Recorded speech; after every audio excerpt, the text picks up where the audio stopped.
We never get tired of talking about well-being. I mean, I just love the word well-being. I always think of a water well,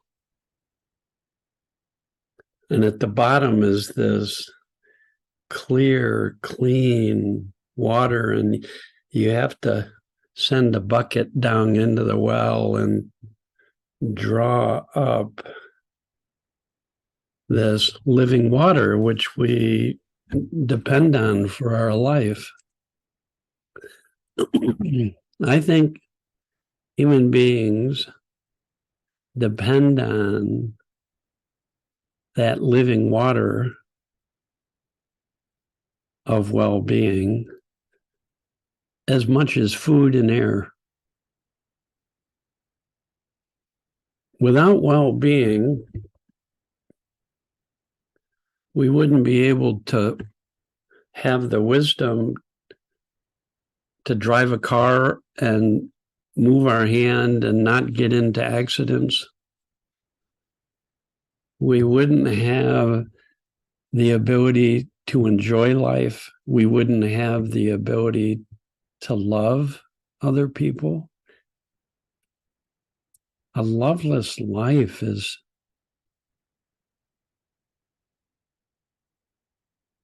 so painful.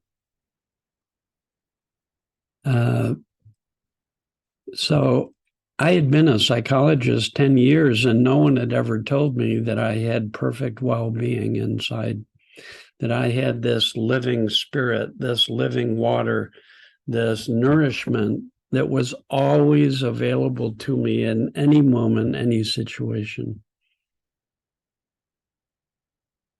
Isn't that interesting? I'd been trained as a psychologist. I had my doctorate in psychology. No one was talking about well-being. People were only talking about diagnosing illness, as if at the core of people was illness. And to have Sydney Banks, this welder with a 9th grade education, who had directly discovered through his own awakening experience that the very core of life is living water, living spirit. And every one of us is connected to this field of living energy, life energy. It's an infinite field of life energy. And he realized there were 3 qualities to this life energy that were available to every single human being as gifts given to us when we're born. That's pretty cool. No exceptions. No exceptions. Every one of us is connected to this field of life energy. And the fundamental nature of that life energy is an intelligence that knows how to move us through life wisely.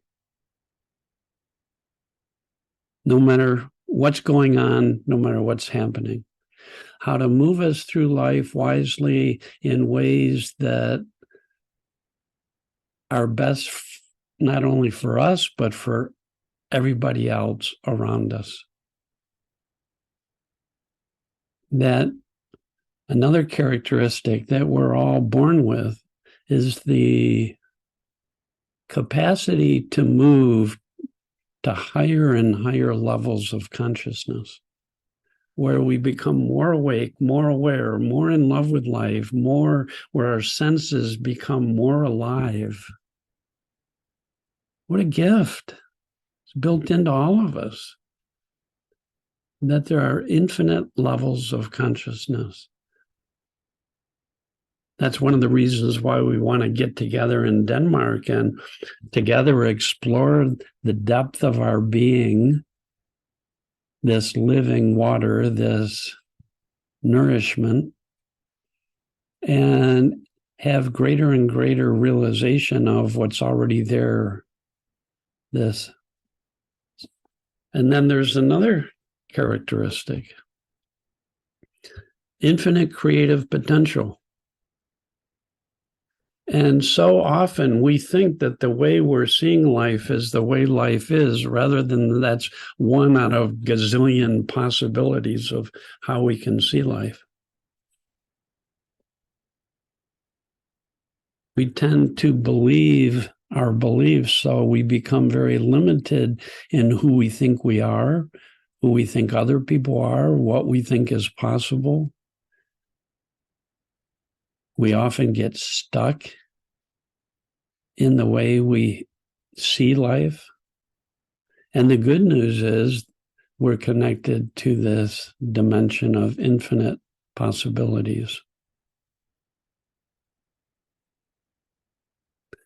The bonus is anytime any of us for one moment touch this space of infinite potential, awakened consciousness, and wisdom, the experience is we feel closer to anything around us unconditionally.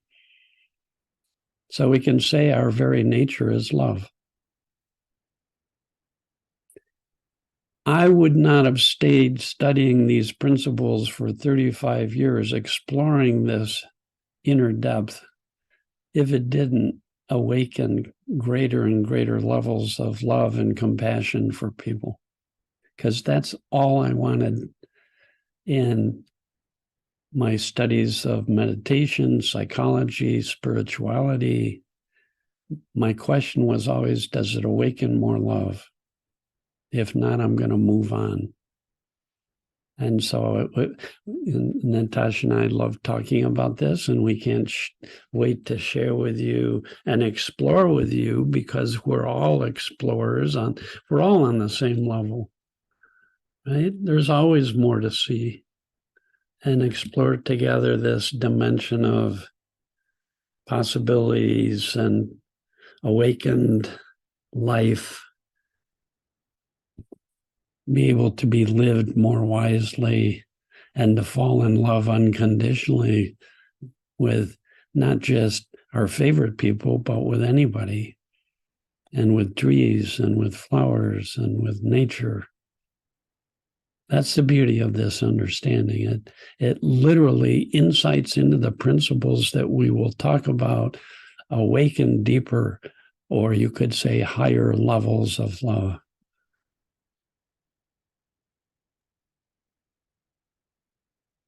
What's not to like? Yeah, yeah, no kidding. When we came up with this title, I remember that it came just after I had some insights of my own into well-being. Because one of the things that I've heard, and I bet most of you have heard time and time again, that Sydney Banks used to say was, listen for a feeling. And that always puzzled me a little bit. What feeling is he talking about? Until one day I had this insight about well-being is this feeling. It's not happiness. It's not that it's not happiness, but it's just this beautiful, beautiful feeling from inside. There's nothing that I need to do to get it. There's nothing that I can acquire that will make me feeling more of this well-being. And so I started to see it as being the bridge between the psychological and the spiritual. We always talk about how thought is this bridge, the principle of thought. But with this principle, or with this bridge, there is this feeling, and it's a guide. It's a guide that a lot of us, we don't even notice it. We don't notice that it's right here, just underneath or behind our thinking, our personal thinking. And so I realized that the more we can get in touch with this well of being, our being, the more we get in touch with this feeling, the more we are able to navigate through life. Because there's ups and downs, there's sickness and death and divorces and financial problems and all of those things. Now, did anyone ever tell you that you have a guide inside? I didn't hear that. I didn't know that I have this built-in navigation system. And it's actually very simple. The feeling of well-being is a sense of expansion. There's a feeling of expansion. And it very much is the same energy as this life, this intelligence of life, this water that Dicken was speaking about. It's like it's loving, it's giving, it's without any judgment. It just gives unconditionally. And then the other feeling comes with tension. When I start thinking about something, what will I do? How can I solve this? We all know that feeling of tension. And so it becomes really simple when I see that there are these two energies or two even feelings. You feel it in your body. What can I do? How will I solve this? You're really thinking about it and it feels tense. It does not feel right. It doesn't feel nice. And the interesting thing is, it's very difficult to get new ideas from this, right? Whereas from this feeling of creativity, possibility, this infinite potential that we're living in all the time. We're living in it constantly, even when we don't feel it. We're living beings that have this potential for a new thought, a new feeling, an idea to how to solve anything.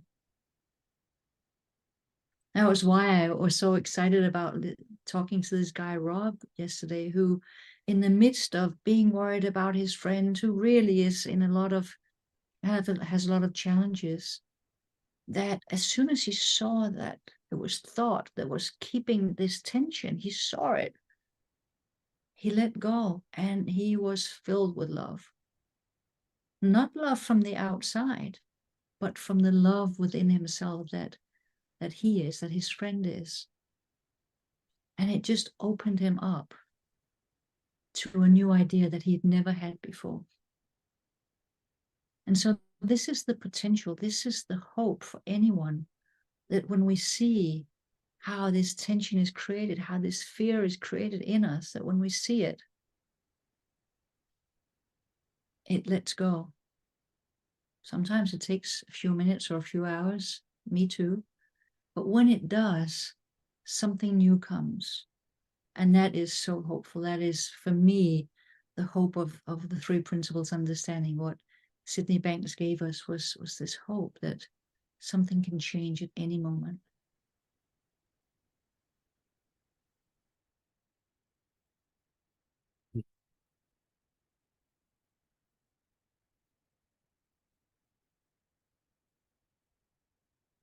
The truth of life is so simple. Once you start getting a glimpse of what's living us and the nature of what's living us. Isn't it interesting? Like right now, isn't it evident that there's something living us? We're not doing it. There's something breathing you. There's something beating your heart. There's something generating mental activity in your head 24/7. That we're connected to a life force that's living us. Some people call that the quantum field. It's life energy, formless life energy that has the power to create and live anything created. Created my dog. I'm so happy it created my dog. And then it operates my dog so that my dog can respond and be aware and is so loving. I took my dog to the beach. I take him pretty much every day. Took him to the beach yesterday. He couldn't stop smiling. He'd run over to me and sit right down, and I'd take a stick and throw it, and he'd run full speed and come back. And he's being lived by these same forces that live us. He's being guided by this same wisdom. I love that it's called wisdom. I really do. We're connected to a force that knows how to move what's created in optimal ways. It knows how to turn the flower toward the sun and follow the sun, and it knows how to take light and photosynthesize it into energy so that the flower can use that energy practically to grow. I'm glad it's called wisdom. Because if we were connected to a life force that kept moving us toward insanity, you wouldn't call it wisdom. And there have been people in every single culture of the world that, when their minds have quieted down from all the thinking that creates that fearful contraction, when people's minds quiet down from their personal thinking, universally they talk about this the same way. This doesn't belong to anybody, any teacher. It doesn't belong to a culture, to a religion, to a philosophy. It doesn't belong to Sid Banks. It doesn't belong to Natasha or myself. Any human being can discover and begin to realize that we're connected to a life force. And so people, when they've fallen out of their thinking, say you're in a cave staring at a little fire.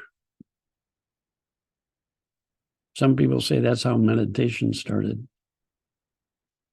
People would sit around, they discovered fire. So at night, they just stare into this fire. Then their personal mind would get quieter and quieter by being fully present. No techniques, no effort, no trying, no working on oneself, no beliefs about something wrong that they're trying to rectify or fix. Staring into this fire and getting quiet, and then discovering they feel more spacious. Discovering that they can tap into a creativity that's boundless. That's where all the new inventions came from, all the new ideas came from. They discovered the crowning glory, discovered every time I drop out of my personal thinking far enough, I fall in love with whoever's around me. So they began to feel a connection, an intimate connection with their tribe, with their clan, with the people around them. They began to feel intimate connections with trees and plants. And even animals, they would feel intimate connections with animals. The birth of awe and wonder.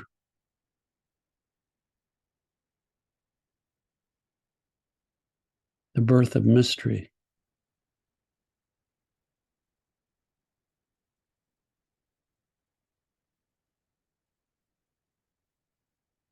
given freely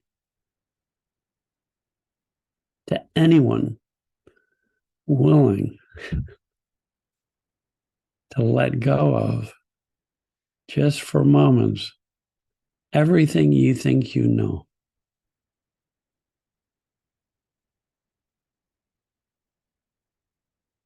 Sid says this is a secret to discovering our spiritual nature, is a willingness to let go of every single idea, belief, concept, thought.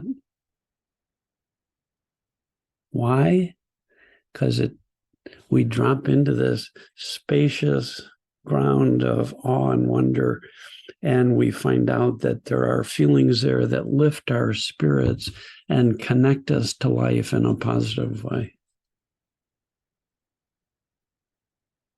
Now, I've had the chance to work with kids, parents, doctors, nurses, professors, kids of all ages, policemen, men and women in prison, CEOs of corporation. For 16 years, I worked in big business. And I found out there are no exceptions to the fact that the only thing keeping people from accessing this deeper dimension of love and wisdom is we get involved in the content of our thinking. And then we start thinking that the content is truth. It's the only thing. It's the only thing that creates psychological difficulty for any person. So I can go into a mental institution, which I have many times, and every single person has perfect well-being inside. In other words, if they fall out of their thinking, they're no different than anybody else. They're going to feel more peaceful. They're going to tap into very rich feeling, and they're going to feel more connected to life in a positive way. And when they are connected to this deeper feeling, they have more common sense, so they can live a healthy life from that place. No exceptions. So we have to talk about thoughts so people can understand how innocently and often we get caught up in the content of our thinking, and we begin to feel disconnected from love, disconnected from others. It's inevitable. It happens to me if I get too caught up. Yesterday, I got a little overwhelmed my first day back at work after 3 weeks of being away. All of a sudden, I said to my wife, "Whoa, I think I have a headache. Oh my God, I haven't done this much thinking in 3 weeks." And I knew then there was nothing wrong, nothing to be fixed. I just needed to drop back into that space that I'm becoming more and more familiar with, where I don't know anything. And when I'm nobody, the great nothingness, out of which always arises aliveness, creativity, love, guidance. No exceptions.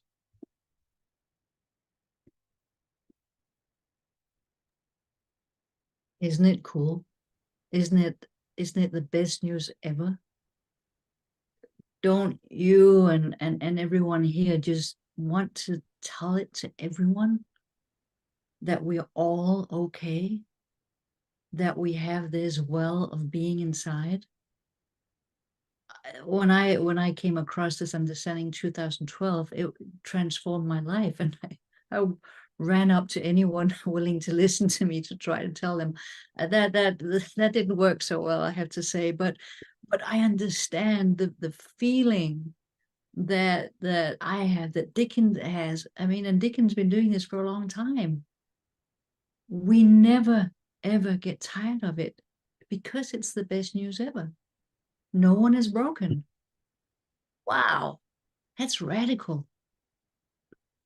You know, when we work with people individually, or when we do our groups, to be able to share so deeply And people start seeing, I'm not broken. I'm okay. I have the potential to change my mind. I have the potential to have a new feeling in any moment. So honestly, Dicken and I can't teach you anything.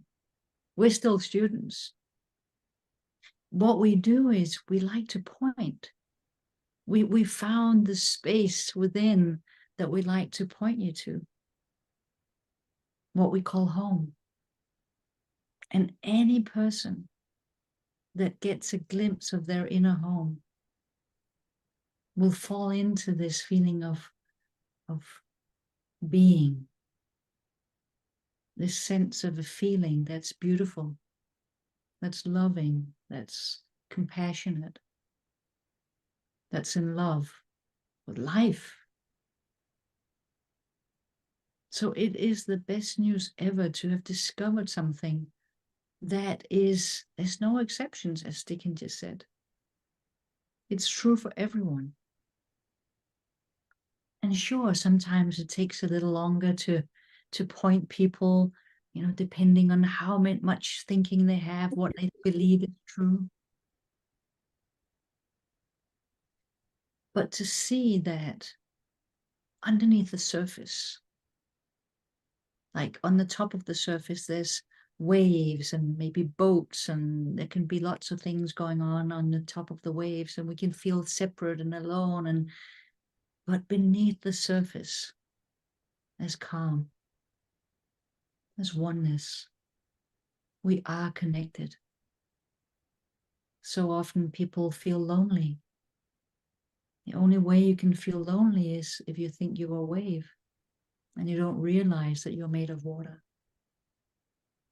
So there's something that happens to people when they realize, I am connected. We are one. On the surface, we sure look different. Different genders, different races, different religions. You know, there's a ton of different things we could look at. But under the surface, when we look to within, it's the same. We're the same being. And when we see that, when we touch that, when we know that intimately, how am I ever going to want to hurt anyone? Why would I ever steal from anyone? When we see deeply that we are one, it awakens love and compassion. We want to be helpful. We see people who are struggling and we reach out naturally. When ego falls away, there is just love. And so being able to realize our being, that's why we call this seminar Well-Being, Awakening to Your True Self. True self being this being inside that is completely whole, perfect, unbroken, that we share with everyone. And so that's why we want to share this with everyone. And we do, as many people as we can, as we get a chance to touch with this understanding. Both of us work tirelessly to continue to relieve the suffering of humankind, that because so many people innocently haven't been taught. And so they're believing their thinking to be true and suffering the consequences of that. But no matter how long anyone has been doing that, it just takes one little glimpse. It doesn't matter how long the cave has been dark. As soon as light, as fire was invented, as found out, immediately light came. So it's very hopeful that it just needs that little light in anyone's life. So that's just beautiful.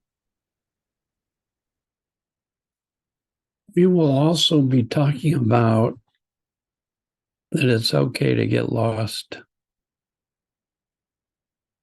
I don't know anybody who doesn't. Sid Banks did.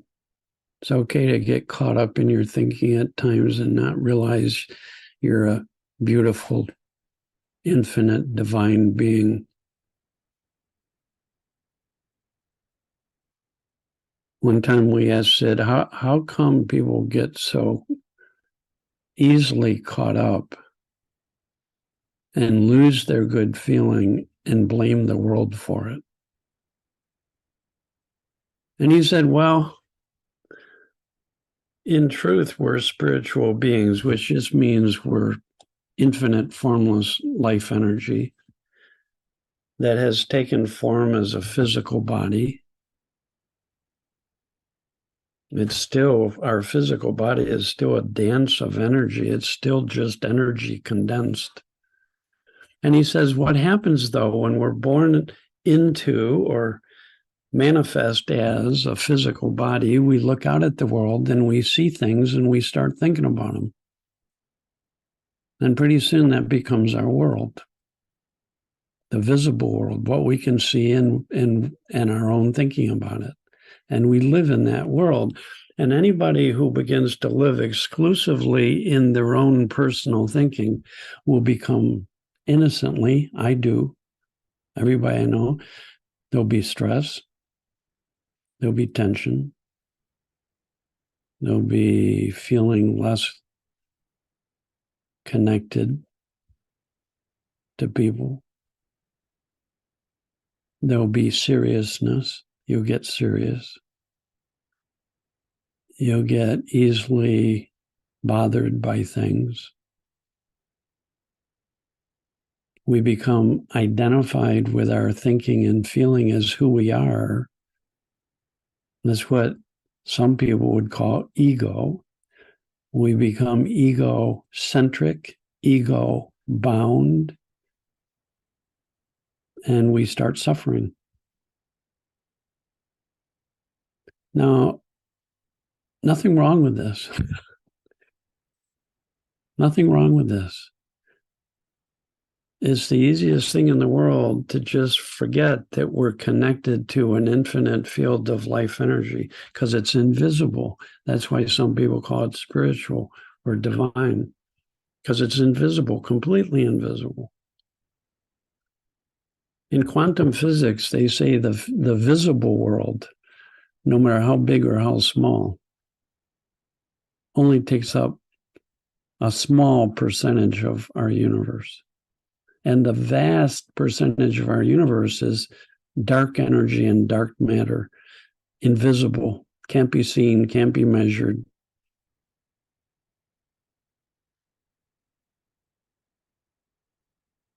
Sid Banks realized that the vast majority of the formless being that we are is not just a dead void. It's dynamic, loving, creative, alive, full of potential, waiting to burst forth in new life and freshness and aliveness. Our true nature is dynamic. When you say, who are you? And people say, well, I'm Dicken Bettinger and I'm feeling a little down today and I'm this and that and this is what's happening. You're only talking about a small percentage of who you are. And if you start believing that that's who you are, you're going to suffer innocently. Innocently. I love that we have colleagues all over the world now teaching kids in elementary school. You're connected to a wise, loving, guiding energy, and that's your true self. And that only our thinking gets in the way of experiencing that directly. And kids pick up on it so quickly. Oh my gosh, because we're not teaching them anything. We're reminding them of what's true, reminding them of what they already have, reminding them of who they actually in truth are.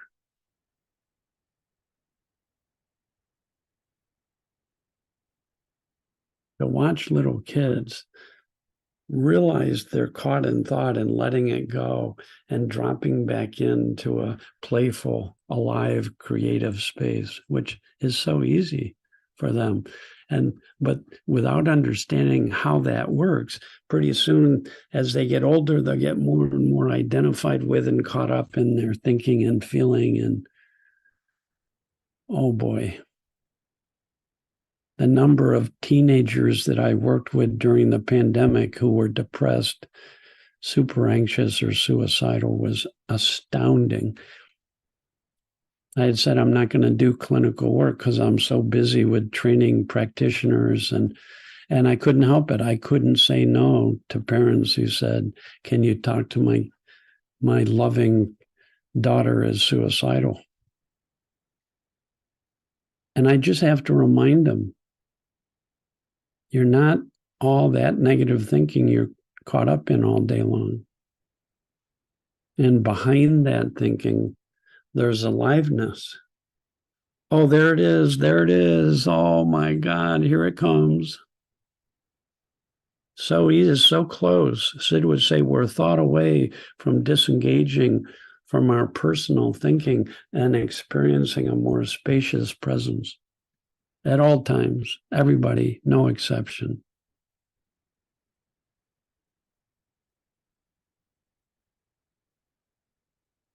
That you're not broken, that you're not damaged, you're not wrong or bad for feeling the way you do.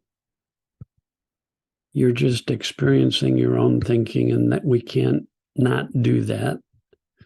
But we need to realize how that works, or we're going to suffer. We'll just get caught up.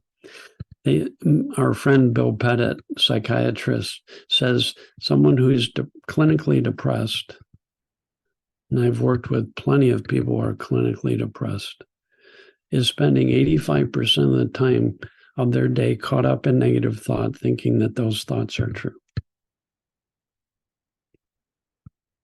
Innocently caught up because they haven't been taught the nature of thought. They haven't been taught they're connected to love and wisdom intimately, always, no exceptions.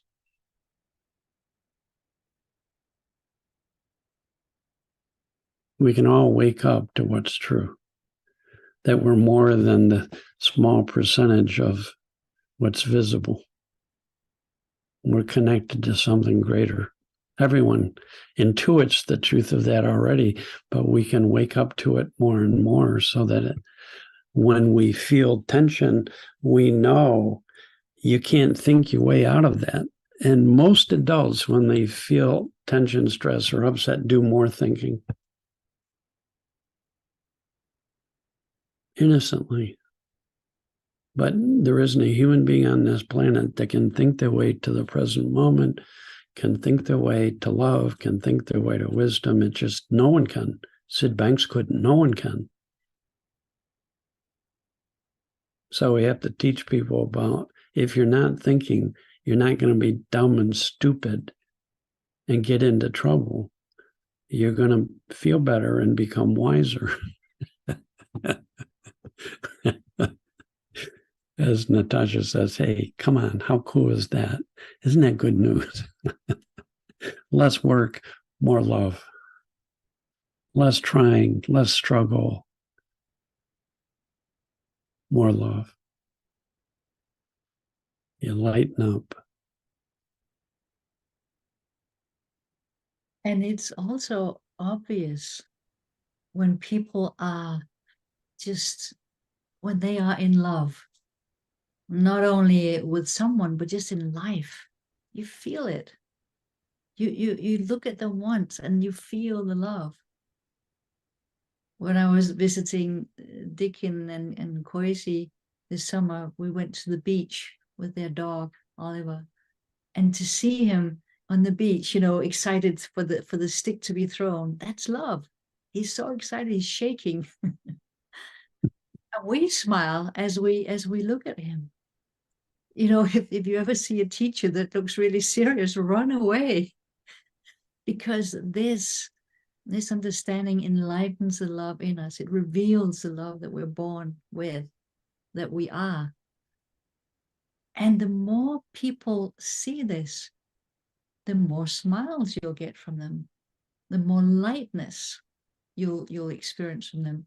I remember one time Dick and I was speaking at a conference in New York, and there were 3 girls that we met in the hallway, and they said, "We've just been jumping up and down on our bed. Is that normal?" We went, "Yep." Right? They were so excited about what they were hearing that they couldn't help themselves but jumping up and down. So again, we have a navigation system inside. When you feel lighthearted, when you feel like you want to reach out, you want to connect, you want to help someone, you're connected to this love inside and you become other-centric. When you're down and you're serious and you think this is me and it's a problem, and you become egocentric and everything is about me and me and me and why me, and you know, it's so egocentric is caught up in thought. Other-centric is what happens naturally when we feel good, when we when the thoughts have dissolved in the sunlight. So it's obvious, and we want to be with people, don't we, who are lighthearted. Dicken and I, sometimes when we travel together, we go into a restaurant, and sometimes there's some people that are not always happy. We had a maitre d' in London at the breakfast place we were eating, and we every day we were trying to find ways just to make him smile, because boy, did he look like life was tough. And all the people working there, they looked like life was tough. And so we just wanted, you know, to see if we can make them smile, just compliment them, say that we love the food, or, you know, what a good service we were getting. And as soon as people smile, it's like something breaks through them. You can see it. So it doesn't matter how long the ice mountain has been full of ice, you start putting heat to it, it's gonna melt. And we can be those melting vehicles by sharing the love, by sharing this understanding. And that's really what Dicken and I love doing to individuals and groups. So we really hope that we'll see you later this month, so we can share this with you. And even if you can't make it physically, there's live streaming options. And so you can get in touch with the 3 Principles Danish community and find out about the live streaming options, so you can come be with us. We'd love that.